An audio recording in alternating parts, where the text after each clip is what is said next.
Virgo, hello there, my beautiful friends. We're going to do your general tarot reading for early October 2024. Thank you so much for joining me today. You know I appreciate each and every single one of you. So let's get right down to business, as always, and start you off with an oracle card here, just so we could dip our toes into energy and see what's happening for the lovely Virgo collective. Hope you're all doing fabulous and fantastic, my friends. Let's get it going. My guides and spirit team, talk to me. What do we got here for the beautiful Virgos in early October? It's Libra season, beautiful time of year. So let's see what's up. What energy, messages, insights, wisdom can we pull for our good friends? And yeah, we're just going to take a real quick look at this first card, then we'll get into the full reading itself. At the very end, I'll pull you a bonus card from the Shadowland Tarot, just to see what might be in the shadows or what shadow work you can lean into, which is always interesting. But let's get it going here. Let's rock and see what we got for Virgo in early October, please. Let's get a nice quick message out here for our friends. Breeze on in. Okay, deck is being a little specific now. Usually your cards pop out real quick, and for those of you that are new here, I only read jumpers, but there it is. There we go. Ask and you shall receive. Hey, we got our good friend Ariel. Okay, now she is showing up speckled throughout the past couple of months. I feel like maybe you've gotten her in recent weeks, but I feel like this is very much a water sign type of energy, but this could be a vibe you're in. This is a good card for future focus, but it can be in the brain a little bit. It could be very cerebral. So we're going to want to look at this a bit further. Before we do, though, if you're new here, I'll be speaking about the October subscriber surprise towards the end, so you might want to check that out. And also, if you could kindly illuminate that like button by tapping it right on its third eye, you know, I'd greatly appreciate it. But enough of the promo, into the reading. Let's talk about it. So I'm sure most of you have seen The Little Mermaid a few times, right? And this card just screams Little Mermaid to me, like even the surrounding themes. So what are some things we think of with this card? Notice it is absolutely aesthetically beautiful. So for a portion of you, there could be certain situations where you're surrounded by beautiful things or you're happy and content with them. But notice that Ariel is half in the water, half out of it. So it's like she's where she is, but she's looking where she wants to go, where she wants to be. So for a lot of Virgos in this time, whether Spirit's asking you to do a little planning for the future, or that might be where your head is at. Like, okay, how is this going to turn out? What am I going to do? How am I going to handle this? There's nothing wrong with a bit of planning, as long as you don't live too far in the future, because that could cause a bit of anxiety when this card is here. But again, the fact that her head is in the clouds, aside from all the other winks and symbolism we have here, you might just be extra imaginative or in the brain, right? The mind could be going quite a bit here. Okay, so if that's the case, I would look for some sort of outlet, whether that is like physical activity or creative means. But we're just going to put her down right there for now. Let's see what tarot has for you. And yeah, I always say the first card here doesn't make or break the reading. It's just a little footnote. So let's shuffle it up one time here. Get you 3 cards in the upright. What do we got for the beautiful Virgos in early October? And yeah, while we get this shuffled up and ready to go, let's talk about last week's reading. It was titled A Massive Win. Beautiful. And I always say when it comes to wins, they could come in all different shapes and sizes. They could be monetary, they could be emotionally. I mean, for some of you, you might be going through some tough times, but when I see that type of energy, it can bleed over for a while. So there was a pretty positive energy coming towards you. So let's see what shows up this week. As you know, energy is very fluid. It's never set in stone. So only take this how it hits for you, because we could be seeing your vibe or somebody else's. Let's get it going. 3 cards here for Virgo. So what do we got for my good friends? Please, in early October. What is going on? Thank you, 3 cups. Okay, I mean, I'm not sure what every single one of you are going through, but the 3 of Cups is a very positive, happy card. Now, I don't want to get too overly optimistic just yet, because this can also represent your circle of influence, and I've been seeing that with the other Earth signs this week. It's like other people's energies for some reason. So, let's see. We got the Emperor. I mean, this is someone that has things under control, so this could be good. So if there's any situations that are a little out of hand, you might be bringing it to heel. Let's get a couple, well, one more technically before we clarify. What do we have here for Virgo? Thank you. King of Swords. So yeah, lots of other people showing up in your energy, which has been a theme for other earth signs, but I've been seeing it for you for a couple weeks now too, where there's like a lot of people showing up in your reads. So let's go through. I'll give you some of the classical meanings and archetypes, and we'll get into that juicy intuitive stuff. But at first look, first glance, there's a lot of authoritative type of energy showing up here this week. Now, elementally, which is always the first thing I look at, We have water, we have fire, we have air. When these two mix, that's a little bit volatile. There's a lot of internal energy happening as well. So just know there might be a lot of intense emotions in this time, like extra heightened.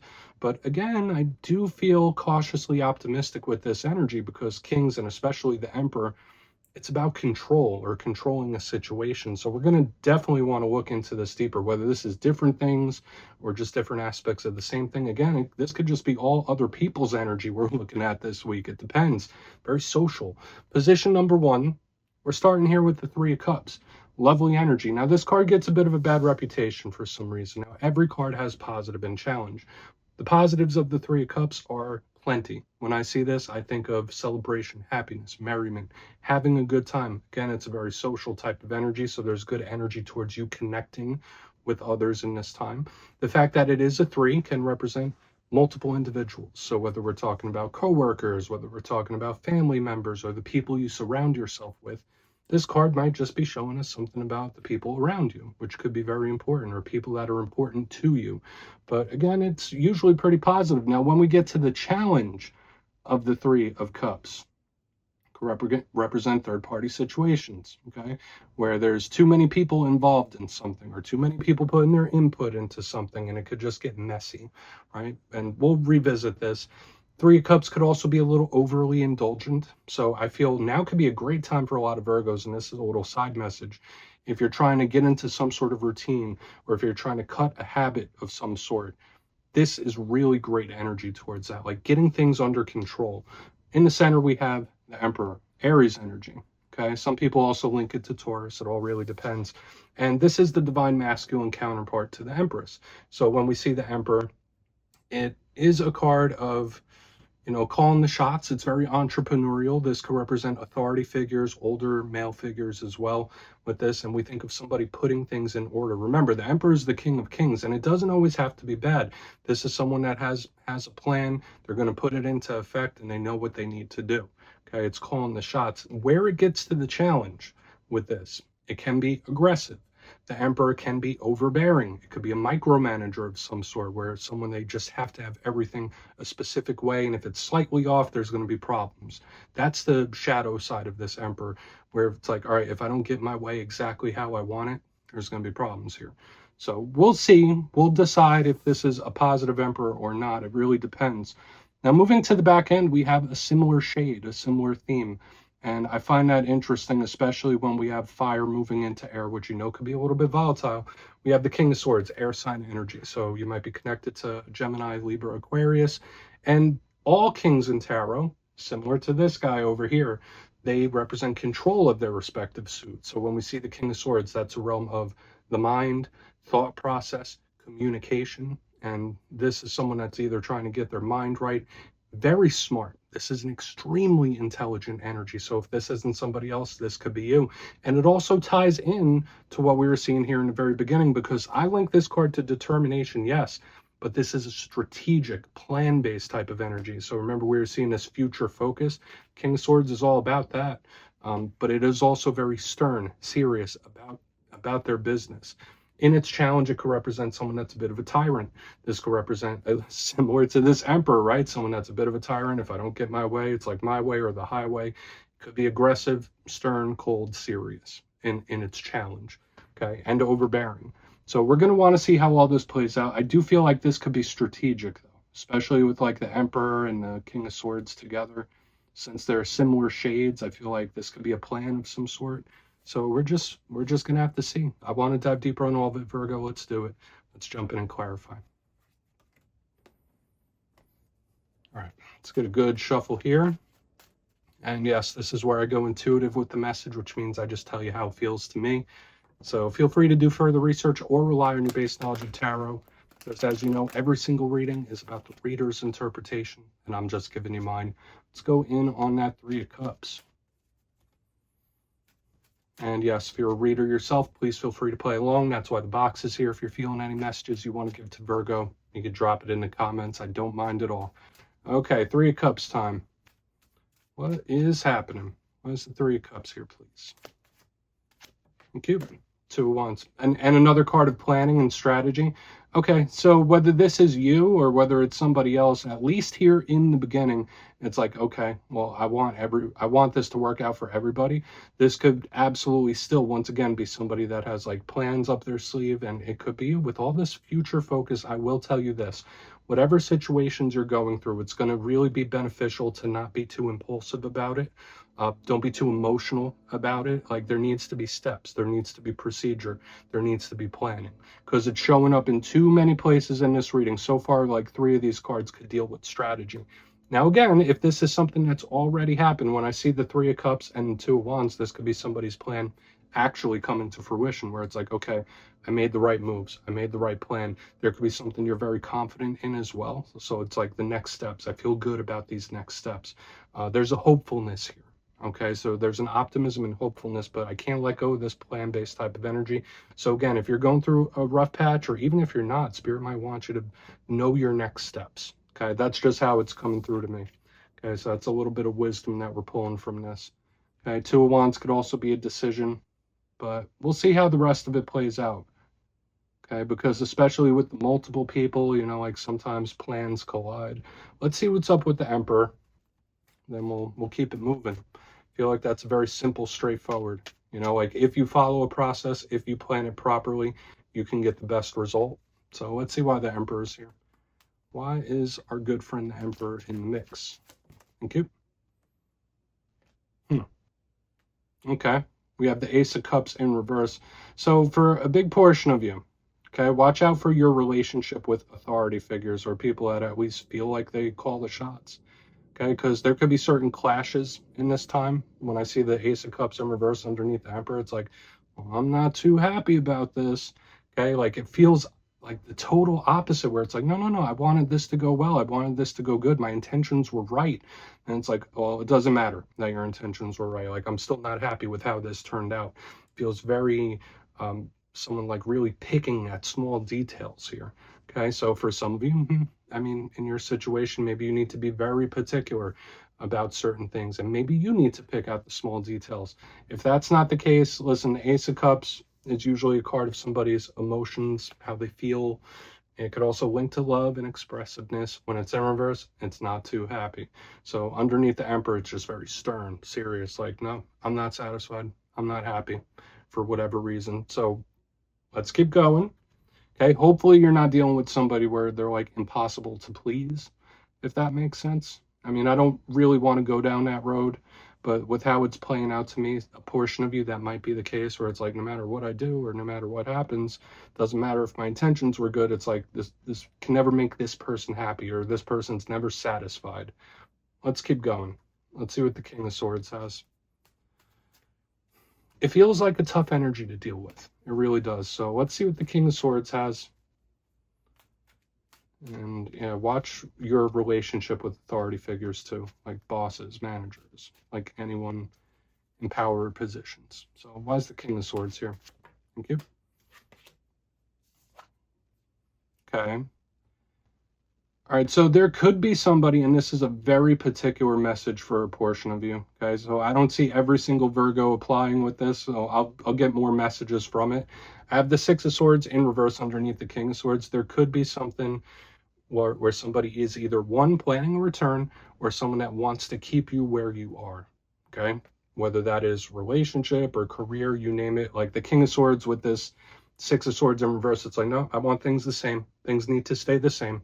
I want you where you are. It's like giving me that kind of vibe.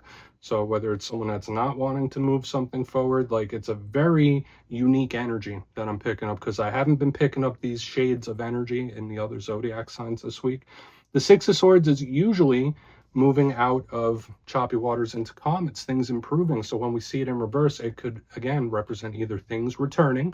So whether this is someone planning a return, or something not improving, something not getting better. And again, like with what I'm picking up here in the center, and we have the King of Swords with the Six of Swords in reverse, for a portion of you, this is somebody that has a very difficult time letting go of things as well. So there could be certain things that have elapsed recently where it's like, oh no, this person hasn't let it go yet.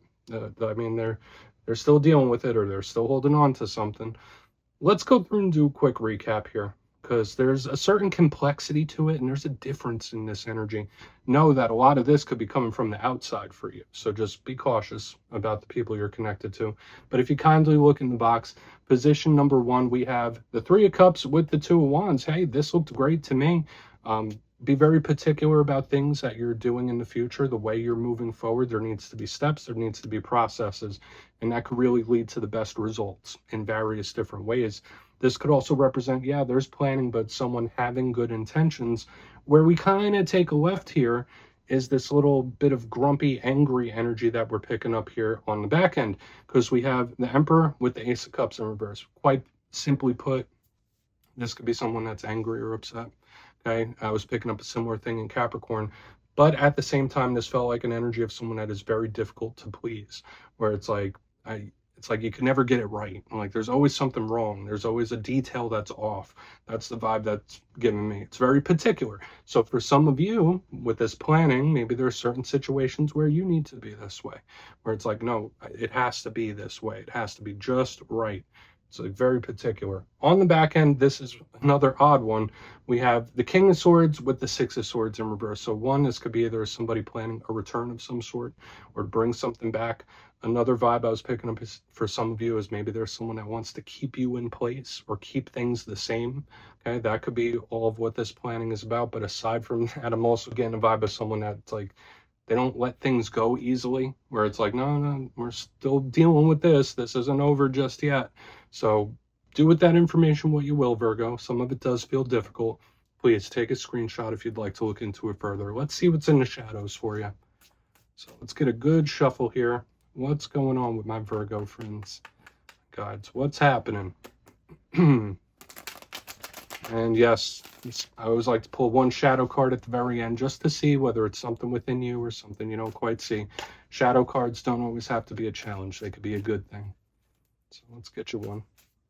And if you've made it to this point in the reading, please feel free to check out channel memberships. I'll put a link for it in the comments below. It's a beautiful way to support the channel, and I have much love for all my channel members. Okay, let's get this card out here. What do we got for the beautiful Virgos, please? Thank you.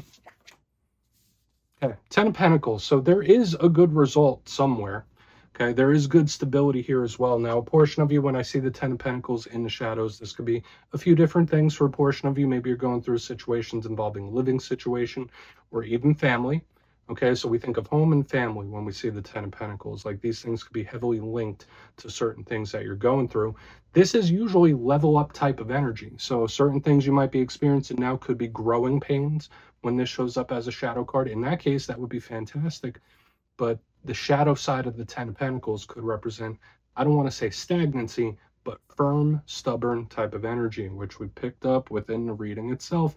So beware in this time. There might be certain individuals you're dealing with where they're set in their ways. They are who they are. Okay. And of course, we would love to help people sometimes, but sometimes there's only so much you could do. This could be a good result for some of you, though. Listen, I don't want to be a fearmonger or anything like that. But yeah, Virgo, that's what I have for you this week, my beautiful friends. Don't click away just yet, though. I'm going to give you the details of the October subscriber surprise. If you would like to book a personal reading with me, you can check out my digital calendar for the month of October at my website, mastermetaphysics.com. But for the October subscriber surprise, I'm giving away 2 copies of one of my favorite decks, the Tarot of the Owls. So if you'd like to get your name in for that, it's 2 simple things, as always, my friends. First, you must be subscribed. Second, let me know down in the comments, hypothetically, if you had to get a tattoo of a tarot card, which one would you choose and why? You'll be entered to win, and at the end of the month, the winners will be announced in my community tab. As always, my friends, much love. I'll see you again soon.